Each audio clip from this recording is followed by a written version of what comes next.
Semua orang Betawi tahu legenda si manis di Jembatan Ancol, tapi tidak semua orang cukup berani untuk membuktikannya. Malam itu, Fajar Jago Setiawan melangkah ke atas jembatan saat lampu jalan berkedip dan angin laut membawa bau asin yang dingin. Tanpa tahu bahwa satu langkah kecilnya akan menghapus batas antara mitos, rahasia keluarga, dan kematian.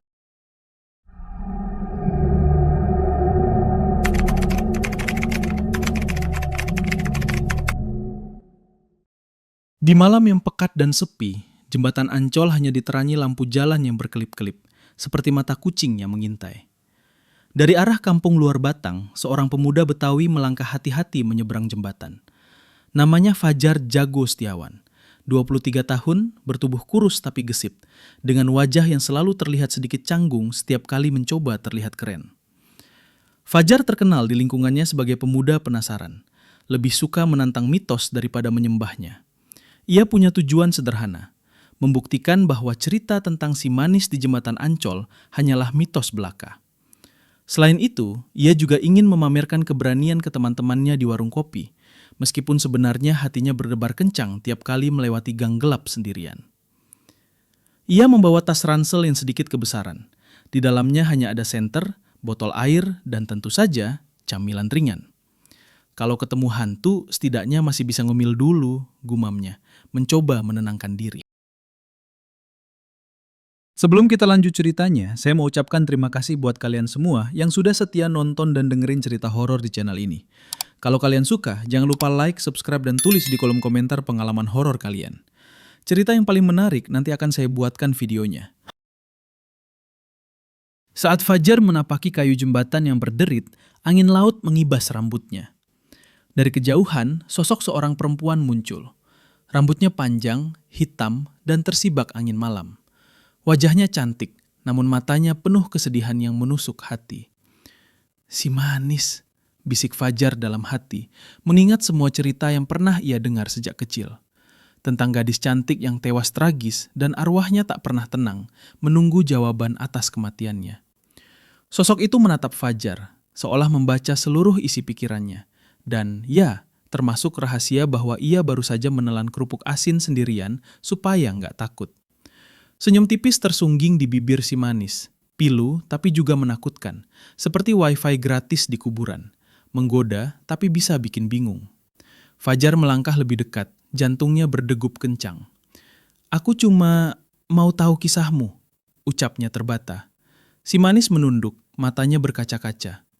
"Aku menunggu jawaban atas hidupku yang direnggut secara tragis. Tapi hati-hati, Fajar.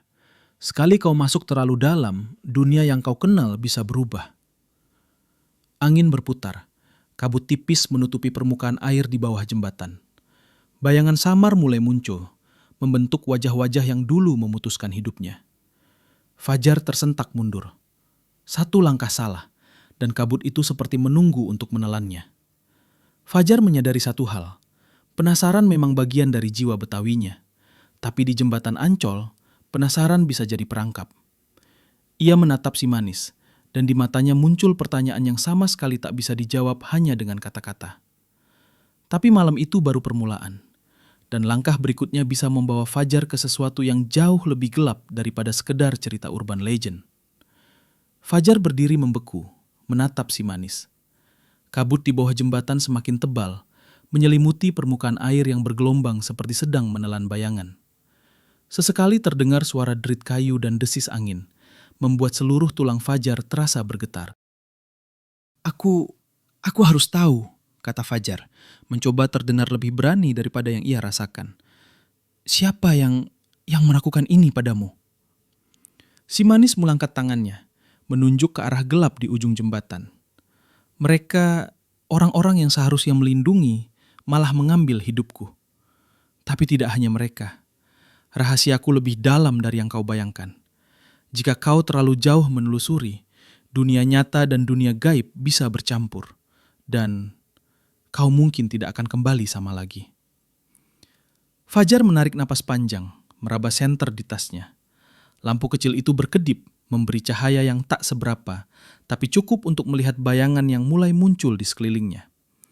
Bayangan-bayangan itu tampak seperti wajah manusia, namun berubah bentuk sesaat kemudian menjadi distorsi hitam pekat yang menatapnya. Kalau ini memang horor, paling nggak aku berharap ada sinyal HP biar bisa googling cara kabur, gumam Fajar dalam hati, mencoba membuat lelucon agar ketakutannya sedikit teralihkan. Si manis melangkah mendekat tanpa menyentuh tanah. Hati-hati Fajar, satu langkah salah dan kau akan terperangkap di sini, seperti aku. Fajar menelan ludah. Di depannya jembatan tampak memanjang tanpa ujung. Angin malam membawa suara-suara samar, bisikan, tangisan, dan tawa yang tidak seharusnya ada di dunia manusia. Sementara itu, sesuatu di bawah kabut, sesuatu yang bergerak perlahan menuju kayu jembatan, membuat tubuh Fajar membeku. Ia tahu, ini bukan sekedar legenda yang bisa ia buktikan dengan berfoto atau merekam video. Ini nyata. Dan di saat itu, Fajar baru menyadari, penasaran Betawinya bisa membawa dia ke sesuatu yang lebih gelap daripada sekedar cerita urban legend. Sesuatu yang mungkin ingin menemaninya untuk selamanya. Ia melangkah maju, sekali langkah, dua langkah. Hanya satu langkah lagi menuju titik di mana kabut menebal, dan dunia nyata mulai terasa seperti tirai tipis yang siap robek. Dan disitulah cerita berhenti, untuk saat ini. Si manis menatap Fajar, senyumnya pilu namun mengundang, sementara bayangan di bawah jembatan semakin dekat. Apakah Fajar akan melangkah lebih jauh atau mundur dan menyelamatkan dirinya? Jawaban itu masih tersembunyi di antara kabut jembatan Ancol. Fajar menahan napas. Kabut di bawah jembatan semakin pekat, membungkus kakinya seperti tangan tak terlihat yang menahan setiap langkah. Ia ingin mundur, tapi kakinya terasa berat, seolah dunia nyata mulai kehilangan gravitasi. Ini seriusan gak sih? Aku cuma mau buktikan hantu, tapi kok rasanya aku bakal masuk versi VR hidup? Gumamnya, mencoba menyelipkan humor agar ketakutannya tidak terlalu menelan akal sehatnya. Si manis melayang mendekat, matanya menatap dalam ke arah Fajar. Fajar, kau tahu bukan? Kau lebih dari sekedar penasaran. Kau punya hubungan dengan tragediku. Orang yang dulu merenggut hidupku. Mereka terkait dengan keluargamu. Fajar terhenti. Apa maksudmu? Suaranya bergetar. Ia mulai merasakan panas dingin yang aneh di seluruh tubuhnya. Kabut berputar-putar, menciptakan pusaran cahaya samar. Dari pusaran itu, muncul bayangan seorang lelaki tua, wajahnya familiar, namun distorsi misterius membuatnya menyeramkan.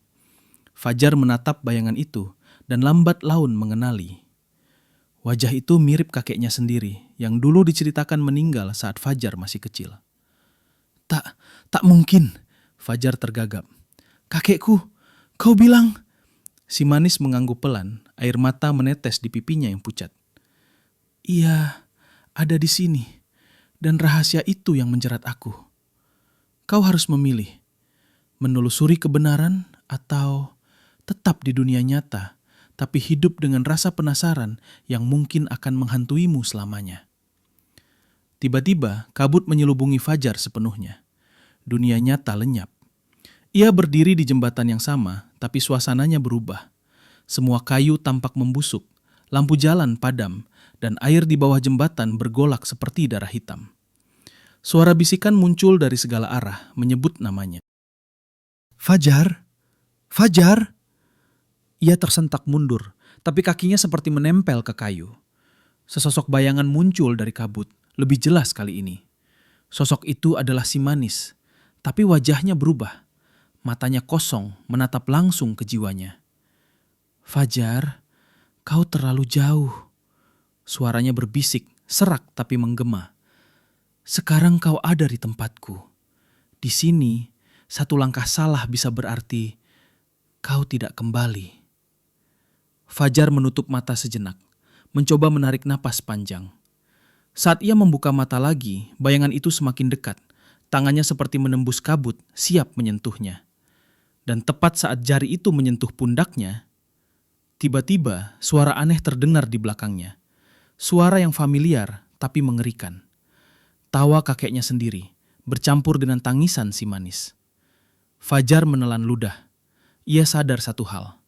Malam ini, penasaran Betawinya telah membawanya ke pusaran rahasia keluarga dan dunia gaib yang tak bisa ia hindari. Satu langkah lagi, dan nasibnya benar-benar tergantung antara dunia nyata dan dunia arwah yang menuntut jawaban. Kabut pekat menggulung Fajar, membuatnya sulit bernapas. Ia mencoba mundur, tapi kakinya seolah menempel ke kayu jembatan yang kini terlihat seperti papan tua penuh retakan. Di depannya, sosok si manis berdiri, matanya menatap tajam namun penuh kepiluan. "Fajar, kau akhirnya sampai di sini," bisik si manis, suaranya bergema seperti angin yang menerobos tulang. "Aku menunggu jawaban, dan kau adalah kuncinya." Fajar menelan ludah. "Jawaban apa? Aku cuma mau buktikan kalau legenda ini bohong," ucapnya mencoba terdengar berani meskipun suara itu bergetar. Tapi kalau ini VR hidup, aku berharap setidaknya ada tutorialnya dulu." Si manis tidak tersenyum. Sebaliknya, kabut di belakangnya bergolak, membentuk bayangan seorang lelaki tua. Wajahnya familiar, kakeknya sendiri, tapi terdistorsi, matanya kosong, dan senyumnya menakutkan. "Fajar, kau akhirnya datang." Suara bayangan itu dalam dan bergema. "Apa kau tahu mengapa aku ada di sini? Karena keputusan keluargamu, termasuk aku, menyebabkan kematiannya." Fajar tergagap. Kenangan masa kecilnya muncul. Suara bisikan kakeknya tentang bisnis keluarga, ketegangan, dan satu malam ketika Fajar masih kecil, kakeknya tampak muram berbicara dengan seorang wanita muda. Si manis di masa hidupnya. Ia baru sadar malam ini, tragedi si manis terkait langsung dengan keluarganya. Jadi, semua ini salah kakek? Fajar berbisik, napasnya tercekat. Bayangan kakeknya melangkah mendekat. "Aku mencoba melindungi nama keluarga, tapi hidupnya direnggut. Dan sekarang, kau di sini, di ambang dunia kami. Kau bisa memperbaikinya, atau ikut terperangkap." Si manis maju, tatapannya menembus Fajar. "Hanya kau yang bisa memberi keadilan. Tapi satu kesalahan, Fajar, dan kau tidak akan pernah kembali ke dunia nyata." Fajar menatap ke bawah. Air di bawah jembatan bergolak hitam. Bisikan dan tawa bercampur. Satu langkah salah bisa berarti terjatuh ke dunia arwah selamanya. Ia menelan ludah, mencoba menenangkan diri. "Baiklah, kita lakukan ini. Tapi kalau aku mati, jangan salahkan aku ya. Jangan juga jadi ghost TikTok, oke?" Si manis tersenyum tipis, sedih tapi penuh harap. Bayangan kakeknya menatap tajam. Kabut mulai berputar liar. Dunia nyata dan dunia gaib seakan saling menekan. Fajar menarik napas dalam-dalam, menyiapkan langkah pertamanya. Dan di saat itu, jembatan bergetar hebat. Kayu di bawah kakinya retak.